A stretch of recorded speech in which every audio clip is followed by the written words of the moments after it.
Hi everybody, welcome to Lily's Antidepressant Life. I'm here to share some of my experiences battling depression, the good, the bad, and the sometimes very baffling.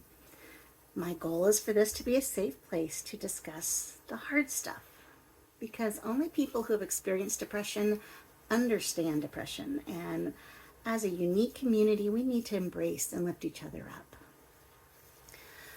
One perplexing aspect of depression is its elusive nature.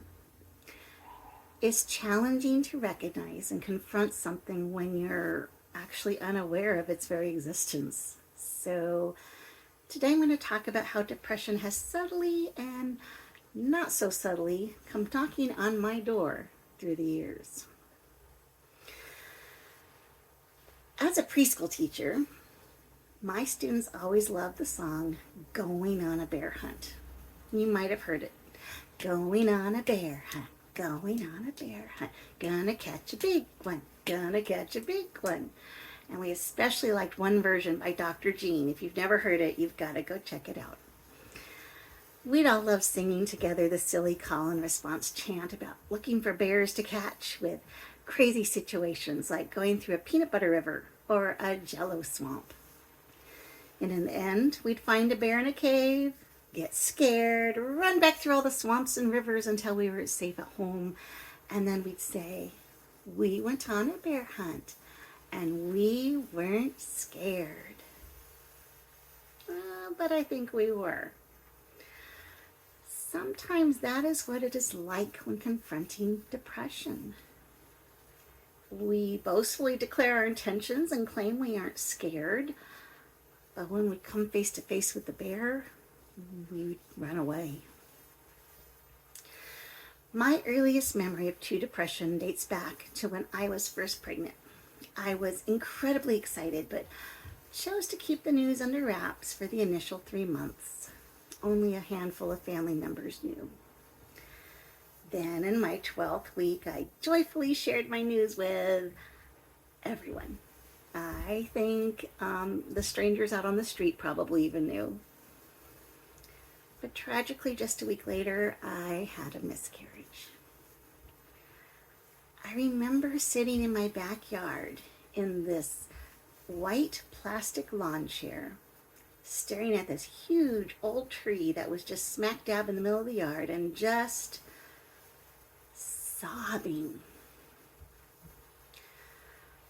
I was going through a significant hormonal upheaval. An overwhelming sadness infiltrated every part of me, and I was engulfed in grief, feeling utterly shattered. I didn't know how to put my feelings into words, and I didn't know then, or I didn't know enough to seek the help that I likely needed. It was then I distinctly felt the profound difference between mere sadness and depression. There's a problem with limited language, and I often find myself wishing for an expansion of our language with new words that accurately reflect the nuances of our ever-evolving society. And I'm not talking about creating new slang or text talk abbreviations, but rather introducing additional gradations to our existing vocabulary. This is because many words lose their impact through overuse and trivialization. Consider this scenario. Parents of a newborn baby complain about their chronic lack of sleep. I'm sure we've all heard that. In response, a well-intentioned but somewhat clueless teenager empathizes, comparing it to staying up late to study. The disparity here is clear. Missing a few hours of sleep for one night is vastly different from the relentless nightly interruptions that parents face with a baby. Such situations highlight the need for more precise language to capture the true extent of experiences. Another example is this. My sweet friend Rosie hates confrontation, and I mean, she despises it intensely. And one day, Jessie, another friend of ours, disagreed with her about her political opinion. It was just a little disagreement. There was no arguing, shouting, or name calling. Jessie simply expressed her differing view, then continued on with the conversation.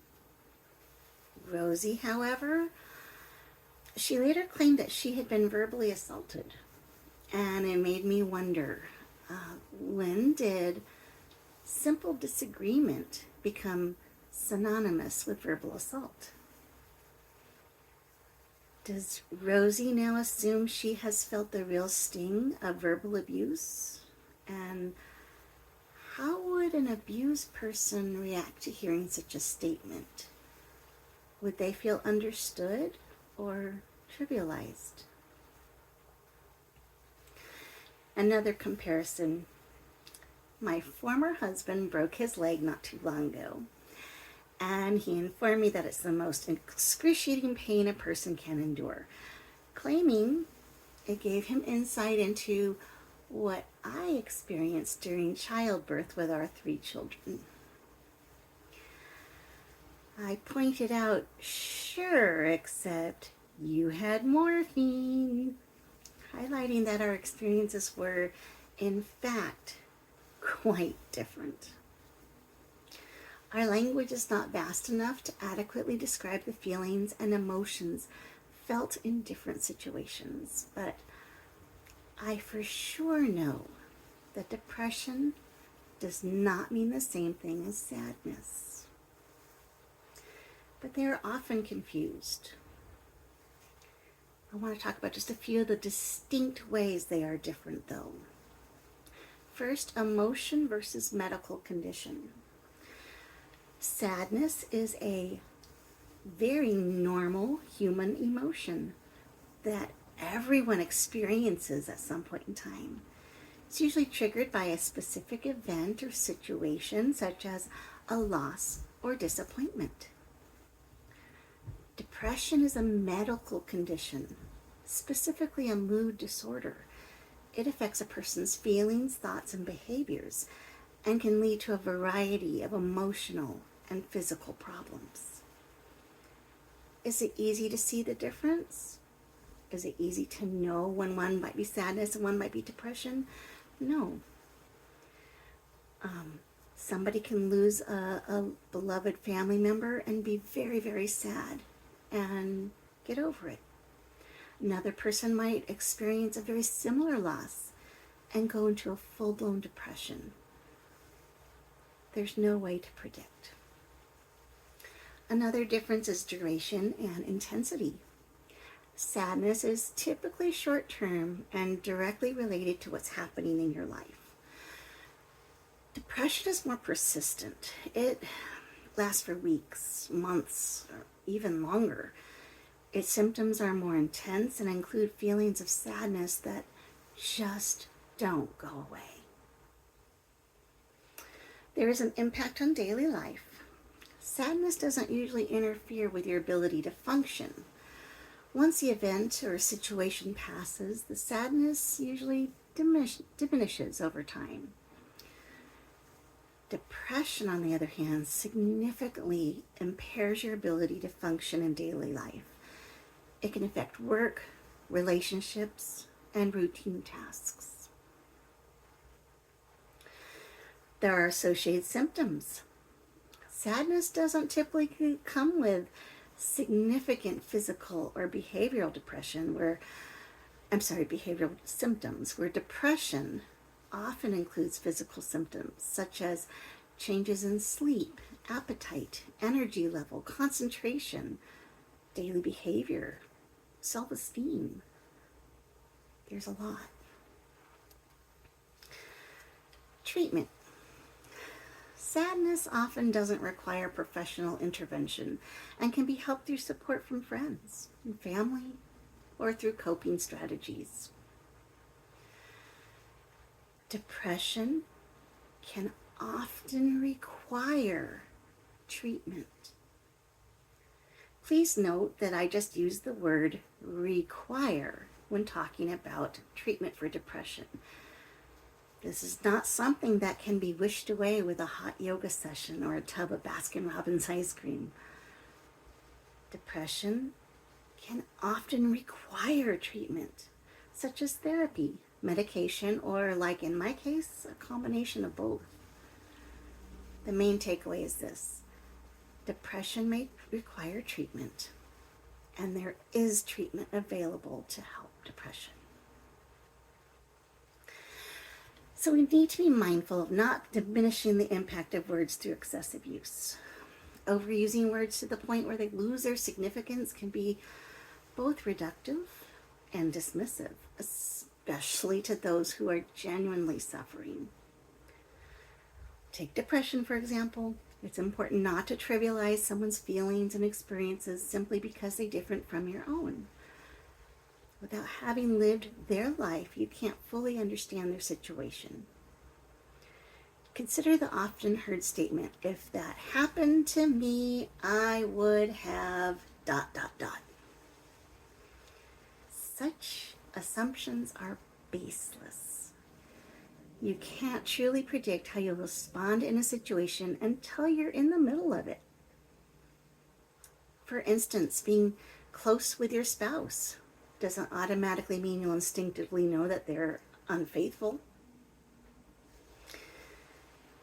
If you are being brought an unexpected diagnosis of an incurable disease, that's an unimaginable and surreal experience that one cannot fully comprehend unless they're experiencing it. Many people don't even recognize when they're in a state of depression. It could be due to denial, a strong wishful thinking, or simply mistaking it for persistent sadness without understanding why. And this is where introducing new words in our vocabulary would be extremely beneficial. By labeling people with depression as merely sad, we tend to understate the gravity of their condition. A more precise vocabulary could help us acknowledge and address these serious issues with the sensitivity that they deserve. So ironically, the second time I experienced depression was after the birth of my first son. This was ironic because my initial bout of depression was due to losing a baby, and now I was depressed after having one. My son suffered from colic, which meant that on top of the normal hormonal changes post-childbirth, I was completely sleep deprived. My husband held me responsible for everything and expected me to manage alone, leaving me feeling like a failure as my child was constantly unhappy.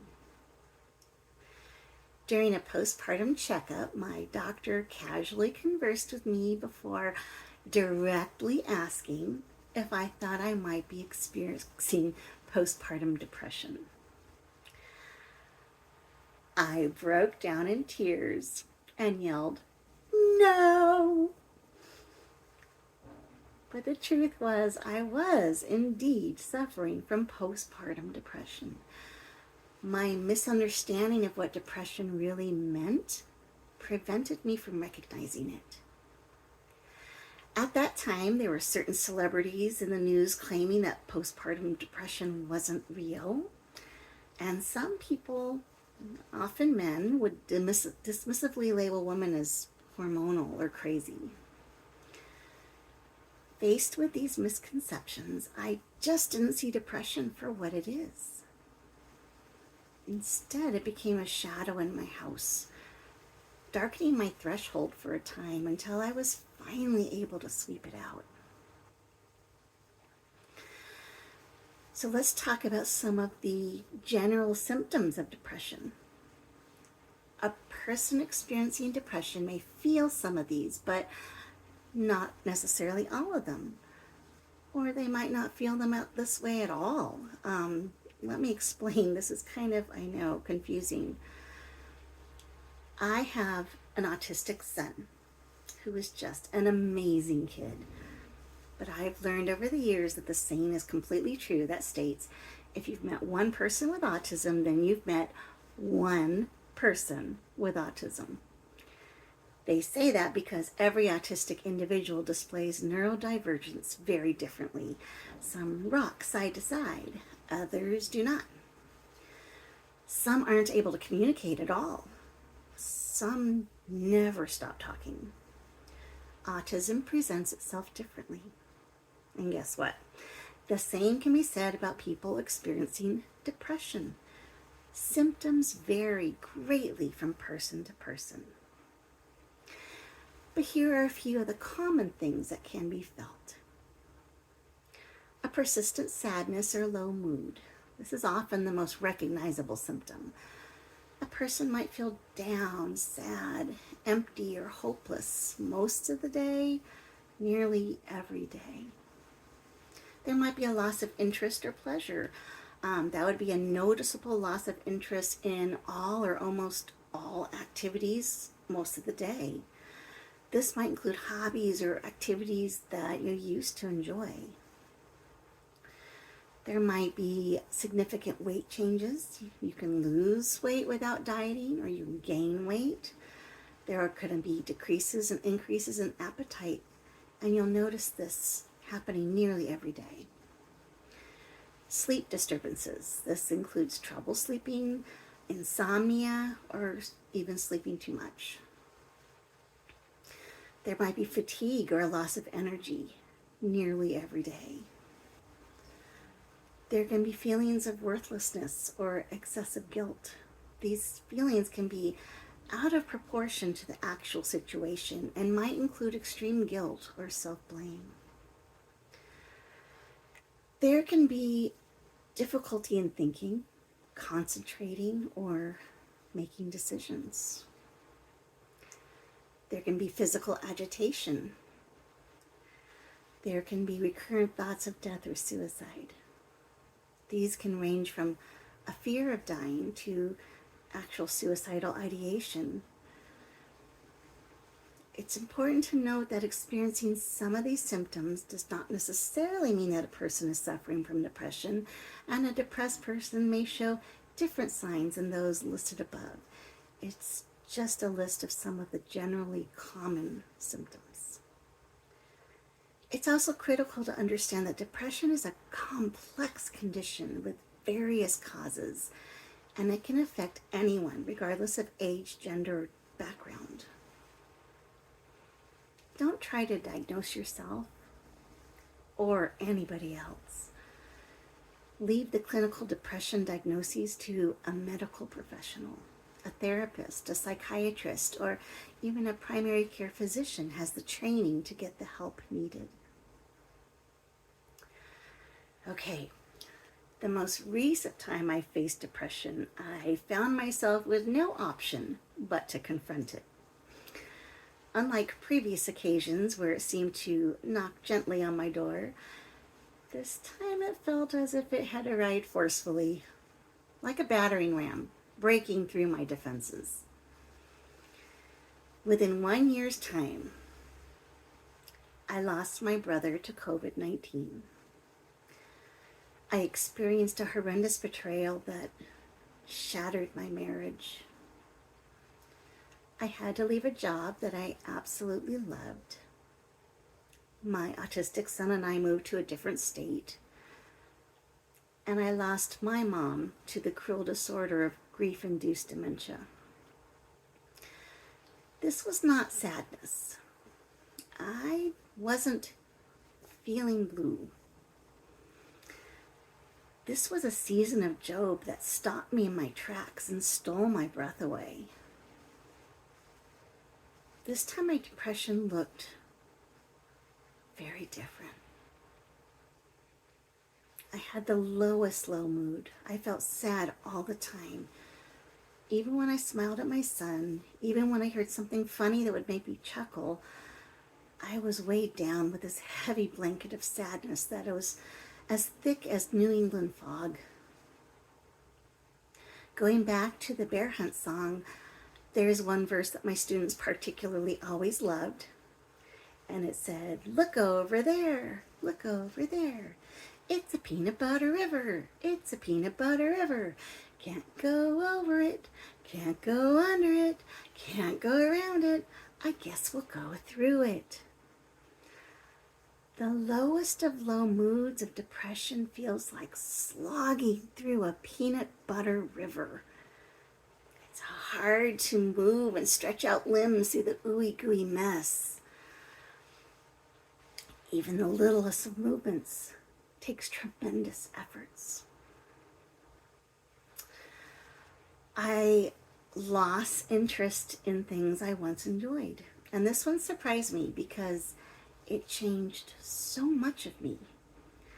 I used to be a voracious reader and highly preferred fiction, mysteries, and thrillers. Suddenly, though, I can't make it through a book. I switched over to nonfiction and became increasingly drawn to quick reads, blogs, articles, group platforms. After being a major fan of reading novels for well over 40 years, I suddenly stopped. And that for me has not changed, even with the lessening of my other depression symptoms.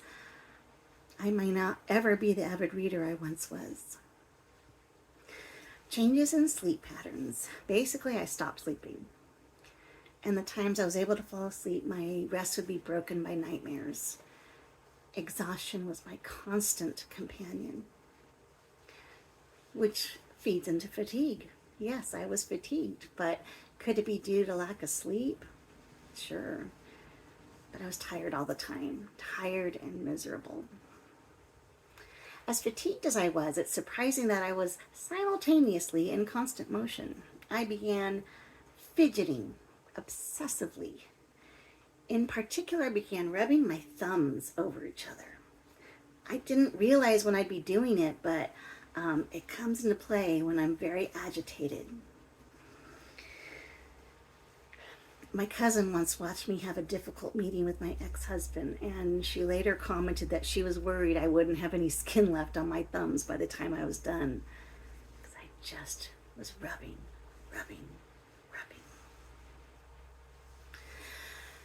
Oh, feelings of worthlessness or excessive guilt. All the time. Here's a catch-22. I was depressed. And on top of that, I felt guilty for being depressed, which made me more depressed. Can that cycle be broken? Yes, it can. But it takes a lot of work and a whole lot of help. Recurring thoughts of death. I never considered suicide, but the idea of death became more appealing and not very scary. I began to wonder what it would feel like if a car hit me or if I fell over that ledge. There was an odd comfort in that. And that's scary. That was very scary for me. And in fact, those are the thoughts that drove me to get help for the first time. I knew I was out of my depth. I needed a specialist. I needed a professional. You may have experienced similar things, or your symptoms might manifest completely differently. The important thing is to realize that help is needed sometimes. You don't have a 5-year-old build a skyscraper with mud and sand. You would hire a knowledgeable architect. You don't have great Uncle Manny perform heart surgery because he's always wanted to try it. You consult a top surgeon. Similarly, you shouldn't try to be an armchair therapist for yourself. You need a specialist, someone who is trained to help.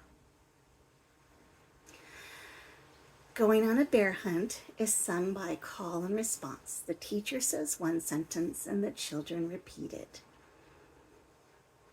There is instruction. There is direction. there is accountability.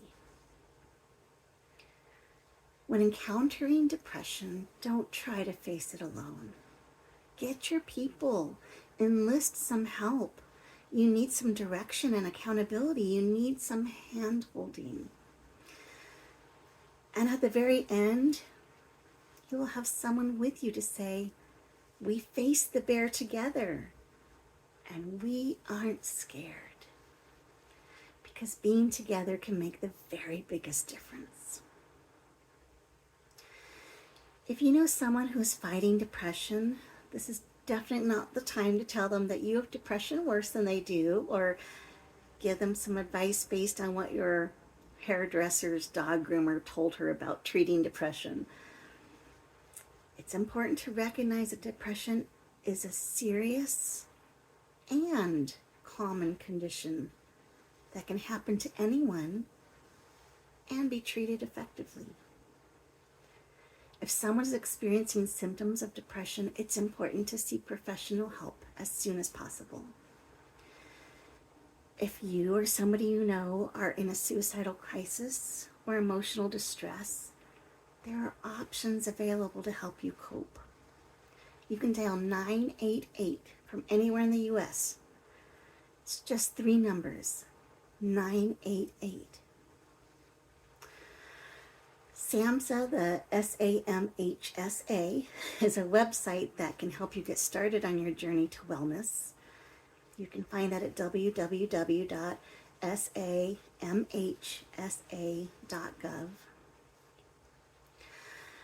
The crisis text line is available 24/7, and it's volunteer-based support. You can find that at crisistextline.org or at the textable number of 741-741. There's also a mental health hotline, which is free 24-hour service, and it's there to help provide resources for those seeking help. That phone number is 866-903-3787. And all these resources can be found in my podcast transcript, which is on my website, lillystrong.com. That's 3 L's, LILLYSTRONG.com. I also have a new article dropping on lillystrong.com soon called Unveiled Narcissistic Abuse. Now what? You're the boss. It's the second in my new Unveiled Narcissistic Abuse series. To end this podcast, I always have a terrible joke of the day, and especially after talking about the heavy feelings of depression, I think we really need to have a laugh. So, did you know that I'm afraid of speed bumps? But I'm slowly getting over it. I know, terrible. But I hope it made you smile. Until next time, my friends, remember, you are not alone.